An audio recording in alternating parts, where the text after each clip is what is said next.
Two police officers grabbed a black man in scrubs and slammed him against a hospital wall. "You don't belong here," they shouted. "Stop pretending to be a doctor." The man tried to explain, but they wouldn't listen. They dragged him toward the exit in handcuffs. What those officers didn't know: the man they were assaulting was Dr. Marcus Williams, one of the best trauma surgeons in the country. And at that exact moment, their police captain was dying on the operating table upstairs. Dr. Williams was the only surgeon in the hospital qualified to save him. In the next 20 minutes, those officers went from dragging a suspicious person to begging that same man to save their captain's life. This story will show you why assumptions based on race can cost everything, and why respect should never depend on someone's title. Before we dive into this powerful story, hit that like button and subscribe so you don't miss more stories about justice, respect, and people learning hard lessons. Drop a comment telling us where you're watching from. Now let's see what happened. Who is Dr. Marcus Williams? Dr. Marcus Williams was 38 years old. He grew up in a rough neighborhood in Detroit where most kids didn't finish high school. But Marcus was different. His mother, a nurse, worked double shifts to send him to good schools. She always told him, "You're going to be a doctor someday and save lives." Marcus became exactly that. He graduated top of his class from medical school. He specialized in trauma surgery, the most difficult high-pressure type of surgery. For the past 10 years, he'd worked at Metropolitan Hospital, saving hundreds of lives. His colleagues called him Magic Hands because he could perform surgeries other doctors thought were impossible. Despite his success, Marcus still faced prejudice. Hospital visitors sometimes assumed he was a janitor or security guard. Patients occasionally requested a real doctor when they saw his skin color. But Marcus never let it break him. He just kept saving lives. The officers, Thompson and Rodriguez. Officer Jake Thompson was 32 years old. He'd been on the force for 8 years. He was known for being aggressive and jumping to conclusions. His partner, Officer Maria Rodriguez, was 29 and had been a cop for 5 years. She usually followed Thompson's lead, even when she felt uncomfortable. Both officers had grown up in neighborhoods with little diversity. They'd never really got to know people who looked different from them. Their training had taught them to be suspicious, to look for threats. Unfortunately, they often saw threats where there were none. The emergency: Captain Burke, Police Captain Robert Burke, 52 years old, was a beloved leader. Every officer in the precinct respected him. He was fair, honest, and treated everyone with dignity, the kind of cop who made the badge mean something. On this particular Tuesday afternoon, Captain Burke responded to a convenience store robbery. The suspect fired shots. One bullet hit Burke in the chest, tearing through his lung and nicking his heart. He collapsed, blood pouring from the wound. Paramedics rushed him to Metropolitan Hospital. The ER doctors took one look and knew this was beyond their skill level. They needed Dr. Marcus Williams immediately. The misunderstanding begins. Dr. Williams had just finished a 12-hour surgery. He was exhausted, still in his surgical scrubs, walking through the hospital corridor toward the cafeteria to grab coffee before his next procedure. That's when Officers Thompson and Rodriguez arrived, following the ambulance carrying their captain. They were scared, emotional, and on edge. Their leader was dying. As they rushed through the hallway, they saw Marcus, a tall black man in scrubs, looking tired, walking with his hands in his pockets. Thompson immediately became suspicious. "Something doesn't look right about that guy," he whispered to Rodriguez. Officer Thompson stepped in front of Marcus, blocking his path. "Hey, you, stop right there." Marcus looked up, confused. "Can I help you, officer?" "What are you doing here?" Thompson demanded. "I work here, I'm a surgeon," Marcus said calmly. He'd been through this before. "Stay calm, explain clearly, don't escalate." Thompson looked him up and down. "A surgeon, in scrubs that look like that?" Marcus's scrubs were wrinkled and had small bloodstains from his previous surgery. "Let me see your ID." Marcus reached slowly for his pocket where he kept his hospital badge.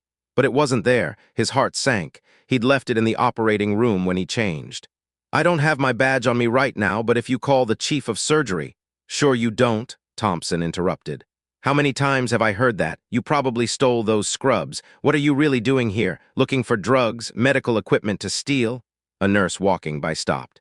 "Officer, that's Dr. Williams. He's our head trauma surgeon." Thompson ignored her. "Ma'am, please step back. We're handling this." Marcus felt anger rising but pushed it down. "Officer, I understand you're concerned, but I really am a doctor here. If you just let me, turn around and put your hands on the wall," Thompson ordered. Rodriguez looked uncomfortable. Jake, maybe we should just verify. He matches the description of a suspicious person reported on the third floor, Thompson lied. There had been no such report. He was making excuses for his suspicions. Marcus complied, placing his hands on the wall. This is a mistake. Please just call my supervisor. Thompson patted him down roughly, then pulled Marcus's hands behind his back and put on handcuffs. You're coming with us for questioning. I have a surgery scheduled in 30 minutes, Marcus protested. Yeah, right, Thompson said. You're no doctor. More hospital staff gathered. A resident shouted, That's Dr. Williams. What are you doing? Another nurse pulled out her phone and started recording. This is wrong. He's a surgeon. Thompson turned to the crowd. Everyone back off or you'll be arrested for interfering with police business. Just then, the hospital's PA system crackled to life. Dr. Williams to trauma or immediately. Code blue. Dr. Williams to trauma or stat. Marcus's face went pale. That's for me. Someone's dying. Please, you have to let me go. Nice try, Thompson said, starting to drag him toward the exit. Dr. Sarah Chen, the chief of surgery, came running down the hallway. She saw Marcus in handcuffs and her face turned white. What is happening here? Officer, release him immediately. Ma'am, this man is being detained for. That man is Dr. Marcus Williams, the best trauma surgeon in this hospital. Dr. Chen's voice was shaking with fury. And right now there's a police officer upstairs dying from a gunshot wound. Dr. Williams is the only surgeon qualified to save him. Thompson's face changed. What police officer? Captain Robert Burke, your captain. He was shot. He has maybe 20 minutes before he bleeds out. The bullet is near his heart. Only Dr. Williams has the skill to remove it safely. Rodriguez grabbed Thompson's arm. Jake, that's Captain Burke.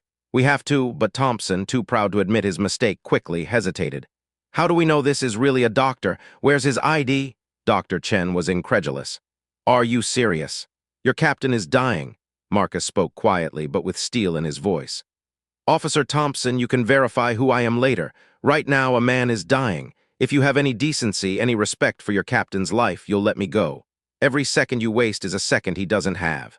Another announcement. Code blue, trauma OR, patient critical, Dr. Williams needed immediately. A younger officer came running up out of breath. Thompson, Rodriguez. They said you're down here. Captain Burke is dying upstairs. Where's the surgeon?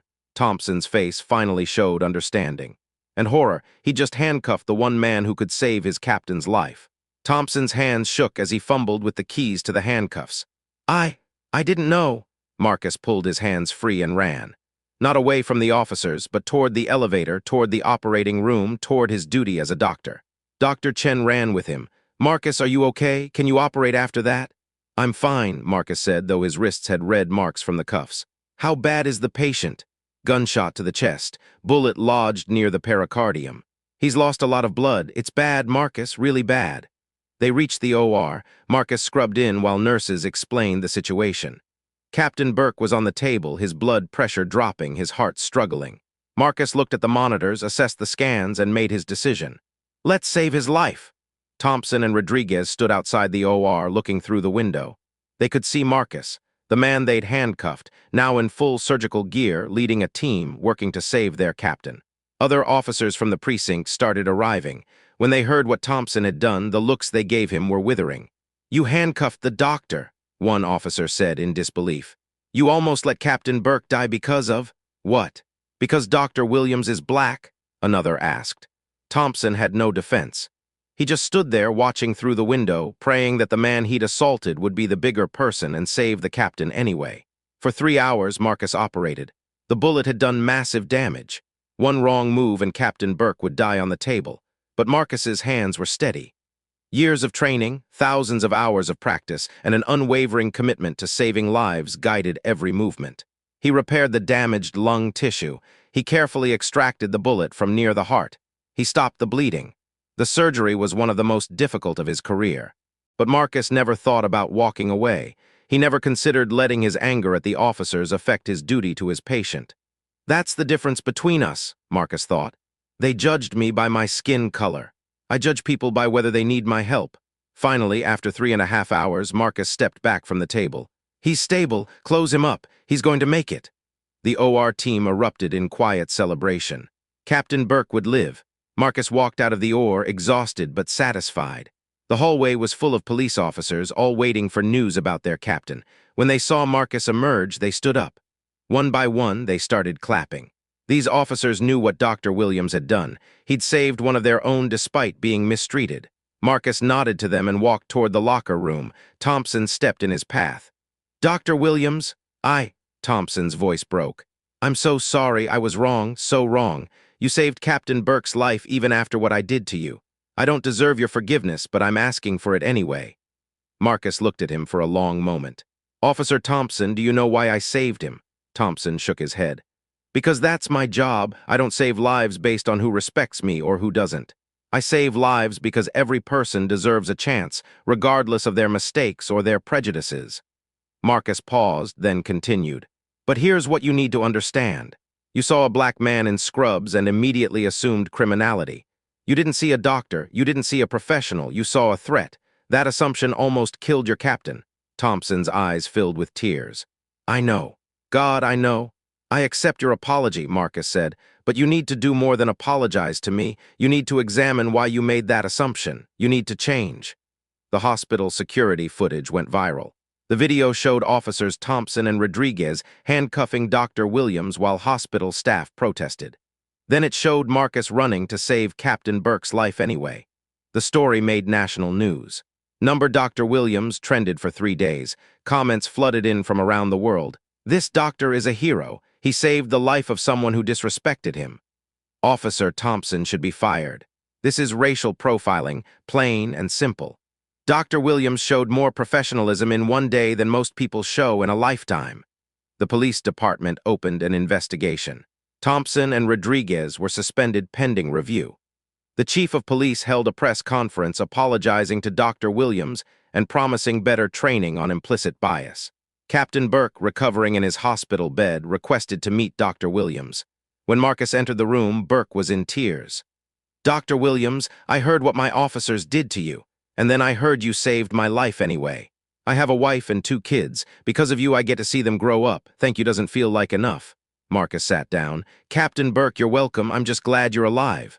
"I'm going to make this right," Burke promised. "When I get back, I'm implementing new training. Every officer is going to learn about implicit bias. This will never happen again in my precinct." Officer Thompson resigned from the force. In his resignation letter, he wrote, "I cannot continue to wear this badge knowing that I almost cost a good man his life because of my own prejudice. Dr. Williams showed me what real character looks like. He had every reason to refuse to help Captain Burke after what I did. But he didn't hesitate. He saved a life because that's who he is. I'm resigning to work on myself. I'm enrolling in courses on racial bias and social justice. When I'm ready, if I'm ready, maybe I can serve the community again. But not until I'm the kind of person who sees people, not skin color."